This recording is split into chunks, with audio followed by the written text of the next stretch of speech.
Përplasja mes Benitës dhe Elionës shpërthen me intensitet të madh dhe krijon një atmosferë të rëndë për të gjithë banorët. Gjithçka nis kur Benita e sheh Elionën duke qëndruar sërish pranë Claudit, duke biseduar dhe duke u afruar me të, gjë që e acaron menjëherë. Nervozizmi i Benitës është i dukshëm që në momentet e para, ndërsa fytyra i ndryshon dhe qëndrimi i saj bëhet agresiv. Benita i afrohet Elionës me ton të ashpër dhe pa asnjë hezitim nis debatin. Ajo i thot drejt për drejt që të mos bëj budalliqe dhe të mos rri më me Claudin.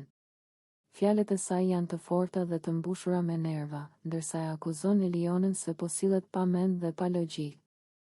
Ajo i përsërit disa herë se duhet të rrijë larg Claudit dhe se afrimi i saj është i panevojshëm dhe i turpshëm. Eliona tronditet nga toni i Benitës, por nuk qëndron në heshtje. Ajo përpiqet të mbrohet dhe të shpjegojë veten, por Benita nuk e lë të flasë gjallë.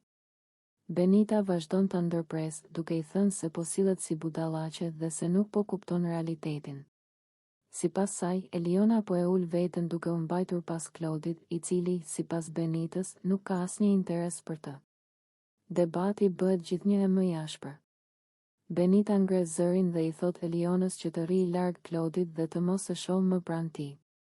Ajo e akuzon se po i fut hundët aty ku nuk i takon dhe se po krijon situata të sikletshme brenda shtëpisë.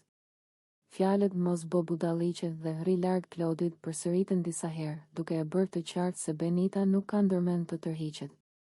Eliona ndihet e poshtëruar dhe e ofenduar. Ajo përpiqet të flasë për ndjenjat e saj dhe për faktin se nuk po bën asgjë të gabuar, por Benita e ironizon dhe e quan budallaqe, duke i thënë se nuk e kupton çfarë po bën. Kjo e bën Elionën edhe më emocionale, ndërsa zëri i saj dridhet dhe syt i mbushen me nerva e shgënjim.